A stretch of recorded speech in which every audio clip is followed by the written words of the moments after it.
know, I recently wrote a cookbook. Yay!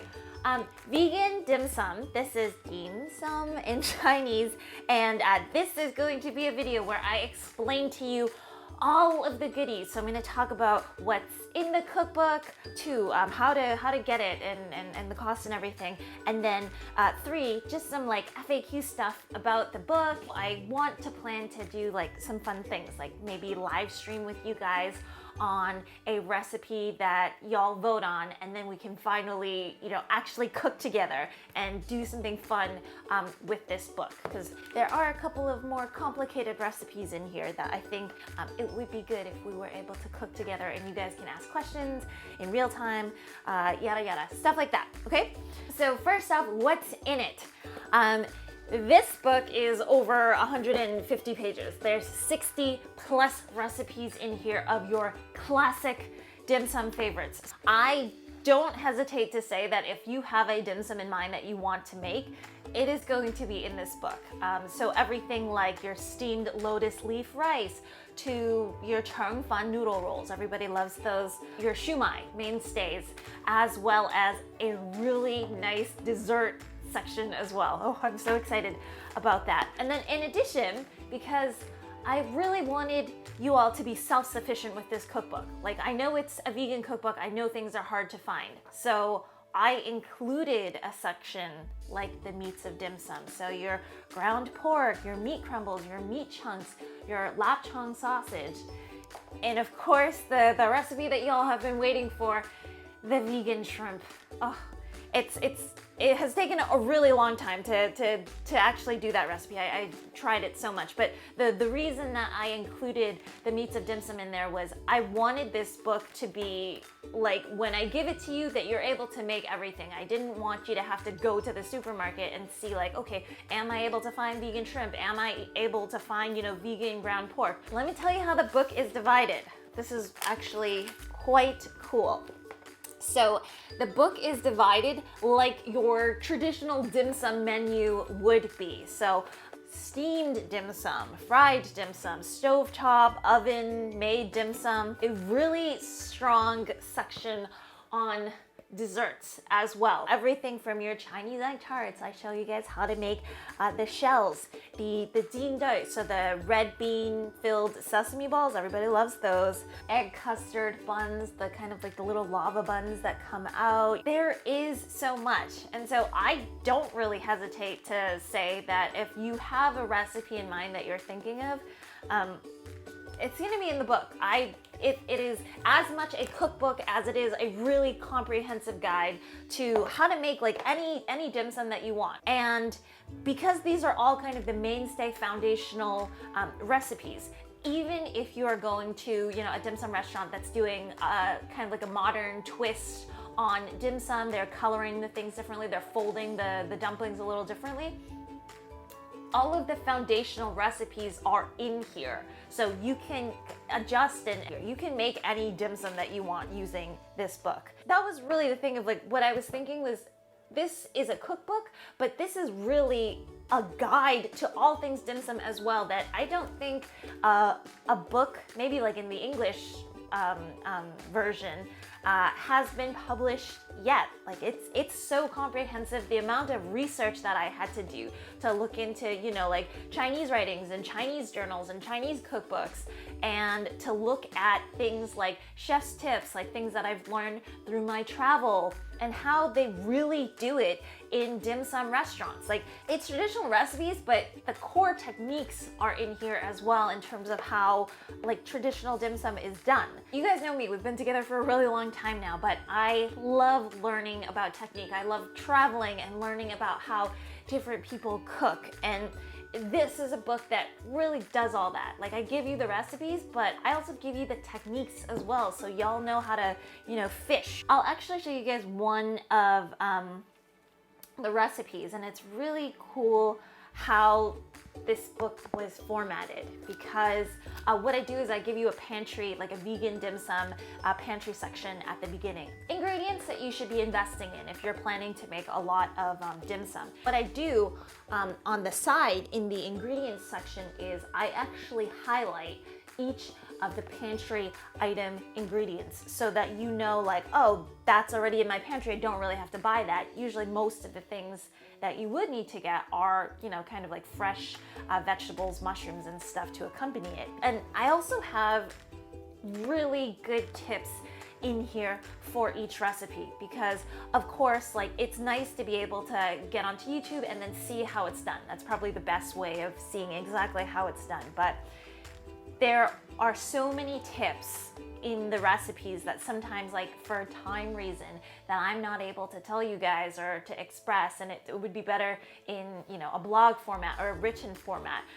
Those things are in here. So for example, for your Chinese egg tarts, I tell you about substitutes for, like, if you can't find vegan custard powder, what can you substitute that with? If, you know, the egg tart shells puff up too much, like, what can you do? All of these, like, little tips that I think just make this cookbook amazing. I love the idea of having photos off center. I think it's so gorgeous and so pretty, but what it does is it leaves you with this space off to the side. And I don't know if you guys are like me, but I do write in my books a lot, usually with a pencil, but it's a good place to put all of your notes. Like, when you're making the recipe, it makes it cool for you to even, like, pass down your books later so that, like, people can see, like, the notes that you've made and what you've done. So yeah, that is what is in the cookbook. It's a little long. Two, how do you get it? How much does it cost? So I am self-publishing this cookbook. We can go through the story a little bit later, but I was working with a publisher before, and kind of later on decided to do things on my own. And so I'm doing it through a site called Blurb, which is a self-publishing site. They print each book as you order it, and they ship it worldwide. So anywhere that you guys you are going to be able to order it. In terms of the price, it's about 22 pounds, Great British pounds, for each book. And in terms of the shipping, so the shipping is different for different countries, but, like, for example, if you're in the States, I think shipping is only about $3.99, so it's really nice. So the second way that you guys can get it is through my Patreon, and there's a tier called Chef's Table where you can order the copy and I will sign it and include a personal note as well, because I'm just so happy that you guys are supporting me in this, and you guys are supporting the channel. That signed copy also goes to, of course, supporting the channel. Well, like, any donations go to supporting the channel. I want to be buying a couple more, copies of the book, and I want to be sending it to, different news media agencies so that to see if they'll pick it up, to be able to kind of spread the word on the book as well. So it really goes to supporting the channel. It goes to supporting me and me as a creator, and to be able to do things for you guys. So yeah, those are the two places that it'll be on: Blurb and my Patreon. And I've already gotten questions from you guys about, like, oh, is it going to be on Amazon? Is it going to be in bookstores? Is it going to be available in ebook? And as I'm sure most of you guys know, when you sell a product on a big retailer like Amazon or big bookstore retailers, they generally ask for a discount. So somewhere between, like, 35% to 55% discount of the book. And at this point, I can't do that. I can't really afford to do that. And you guys know I didn't really do a Kickstarter. I just wanted to do the book on my own account. I didn't want to have this big commotion and these kind of, like, commitments to live to. So what actually happens is, because the discount can't be taken off of the book itself, like how much it costs to produce the book, it can't, they don't take it off that way. So what you end up doing is you take the base price of the book, how much it costs to produce, and then Amazon will add between 35 to 55% on top of that. And so if I've added all of that up, the book ends up being well over the $30 mark. And it's something where it becomes more expensive for you guys, but it also means that I pretty much don't pay myself anything. And of course, this is something that I have to think about, because obviously when you put it on Amazon, when you put it into bookstores, that's going to be mass distribution, right? So do I have to balance, like, okay, like, do I want to be paid something for my book, or, you know, potentially maybe I'll get some publicity in selling it in these other places. And so those are things that I have to think about. And of course I weighed that when I was talking with publishers. Like, was I able to kind of get the traction that I would want in a really big bookstore, me being, you know, so niche? Or would it have been better to market it directly to you guys, which, you know, you guys are my audience, and to be able to offer you a lower book price while at the same time having me do, you know, earn a little bit more back from the book? And that's really the option that, you know, I've taken. Obviously, Amazon offers the shipping. They are able to offer books at very low prices, right? Which is kind of opposite of what I was saying before, where it's less for me and then more expensive for you guys. Is because Amazon is such a big company, they are able to take a loss on the books. They're able to take a hit that I cannot. A lot of the times, Amazon will sell a book for below the publishing price, below like even what it costs to probably produce the book, because in return for having it so low, like, they are able to kind of find out data and information about you guys, about what kinds of, you know, books you're what kinds of books that you're buying, what are your, like, you know, buyer preferences, and they're able to sell this data to other places. So that's sometimes how, you know, a lot of times how Amazon makes their money as well, is they will undercut, they will go under, you know, book marketing prices to get you guys to buy it. And especially when you're dealing with individual creators, it doesn't have to be me, it can be somebody else as well. You know, when you choose to go and buy from a discount site or a big retailer site, the amount that you're saving needs to be taken out from somewhere else, right? And that is usually taken out from the creator. So, you know, but, you know, you guys do you. So, okay, last thing, third section, if you guys are still here, fun things. So, as you guys are getting the book and as you guys are reading it over, I'm sure that you'll have questions. I'm sure that there's going to be like a complicated recipe here and there where you're going to want to make it with someone. So, I think as time goes, as you guys start to get the book, I want to organize something where I'll have you all vote for recipes that you want to make with me live stream. So that, you know, if you run into a problem, you can be like, okay, well, like, how do you do this? How do you do that? And you can see it and you can, you know, ask me questions live. Also, like I've been saying on Instagram, but anybody that is going to be buying this book, or like anyone that you give it to, or whatever, if you could take a picture of you with it, or maybe like if you don't want to share your face, you can do something else creatively with the book. If you guys can just send it to me, like if you have an Instagram or a Twitter, send that over to me. If you don't, I'm gonna include an email down below. Maybe you guys can send me a photo and I could make a montage of everybody with their books. So I thought that would be really cool. And also, this is a very grassroots book for sure, right? I'm doing everything by myself. I'm actually, later on, I've printed out a couple of flyers. I'm going to embarrassingly paste it throughout London streets. So, you know, if you guys have people that are interested either in dim sum, in vegan Asian food, anything like that, it would mean the world to me if you just, you know, mention the book and talk about it. Like if you want. If you don't, you don't have to. But word of mouth is going to be really big. You know, I can send you some flyers if you guys want to tape that around town as well. Okay, so I guess like the last bit, just a little bit of like stories from the book. Since you made it this far, you might as well stay. So for me, dim sum was, like, I'm not sure if I ever loved dim sum growing up, like loved eating it, but I really did like the social aspect of it. I remember nearly every weekend my parents would drive over to Boston's Chinatown, and then we would meet up with like aunts and uncles and cousins and all of that, and we would have these massive feasts together. And this would happen, you know, every Saturday or every Sunday. And it is a very nostalgic thing for me. And honestly, it wasn't until I moved to Hong Kong for a year, and I started eating dim sum. And in Hong Kong, you order dim sum, so they prepare it fresh for you.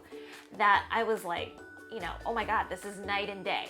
Eating dim sum that maybe had been frozen before, which was very normal in 90s America, where everything was frozen and you re-steam everything, to something that was actually made from scratch at that restaurant. It was night and day. So I knew that, in coming back and when I turned vegan, I knew that if you wanted people to eat dim sum and to have them, actually like it, these things, they had to be made from scratch. And then the problem became like, oh my God, like how do you make dim sum from scratch? Because what it is dim sum, like every family has dim sum every weekend, but they usually go to a place for it. They don't make it themselves. And I have, uncles that have worked in Chinese restaurants before. I have like uncles as chefs, and it's one of those things where like, you have to get someone who like actually knows how to make it, who knows how to, make it and do it well. And so a lot of this book, a lot of the initial stuff for my channel, it required a lot of research, and I still research into it, like different techniques and different ingredients and how they do it in Hong Kong and how Hong Kong dim sum chefs do it. I had to read around, I had to do a ton of research, even to get like just a very simple recipe. In terms of like why dim sum first? Why dim sum as your first book? My channel was not originally vegan. I had wanted to kind of do recipes from my youth and ask, recipes from my mom and stuff, where these were recipes that were not seen in traditional media, right? Like the really like home cooked stuff. Really the things that I'm still interested in today. Every time I travel, I like to like find a local. I want to find out what they eat. So things that I'm still interested in today. And what happened was like, as a new channel, making very like obscure, somewhat, very homey type meals, virtually like nobody watched it. Nobody watched except like my mom. And so eventually like the channel grew like a little bit. I'd say like 88 subscribers. And eventually I became vegan. I started making vegan food, and I would get bored of like normal vegan food. Like I didn't like love salad. I didn't love like normal vegan food. And so because I also really love to cook as well, I started making foods of my youth naturally. And I started doing like fried rices and like different noodles dishes, but like substituting in and out for vegan products. And I was like, oh yeah, like this is not actually that hard, and it tastes pretty good, right? And eventually, like the vegan Chinese food thing, that was like a little bit bigger, but time and time again, people would comment and they would say, oh, like, do you have any like dim sum recipes? Do you have like vegan dim sum recipes? I haven't had that in such a long time. That's a thing, like when you become vegan, right? That social aspect of being able to eat with a big group of friends, to go to a dim sum restaurant, to celebrate with everybody and to eat with everybody. A lot of the times when you become vegan, that's no longer an option. And this book for me was also like not only to teach you guys recipes, but also to bring back that, that experience of like eating with everybody and to be like really happy and to be able to eat things that you haven't been able to eat for a long time. I kept on getting these requests, and I thought, okay, like this is something that people are really clearly interested in, very nostalgic for. And when I was thinking about what to do for a cookbook, I wanted my first cookbook to have like cohesiveness. Like I didn't exactly know like what to do, but I wanted it to be strong. Like I wanted to be able to organize it well. And like naturally for me, like I already knew it like almost as soon as I started the series, but I knew that it was going to be vegan dim sum. And I knew what I wanted to do with the book. I wanted it to have, actual chef's tips, actual like restaurant tips for, the home cook. I wanted it to be, as authentic as possible. even though it was vegan, right? Like I'm substituting in vegan ingredients, but all of the techniques are properly researched and like from Hong Kong and like from different chefs and from things that, you know, like Chinese texts that I had to kind of translate because my reading is not really that good. Yeah, so there's like a little bit of like dim sum memories in here, Feed My Brother, so you can, you know, if you get the book, go and check that out. And yeah, it's all really good things. Yeah, the video has gone on long enough. Thank you so much for watching. I love you guys, and please keep me updated and tag me if you end up getting the book or making any of the recipes at all. So I love you guys. Thank you so much. I'll see you guys again next time. Bye. I've never mentioned my patrons before, but thank you, Andy, Antoine, Brian. Thank you for getting my first book. Clarice, Fred, Kirk, Nikki, Jana, T, Will. Thank you so much. Like it means so much that you guys have just taken time to, you know, just enjoy the videos, but then to also support the channel as well. It means a ton to me, and I thought that I should mention you guys now in my thing. So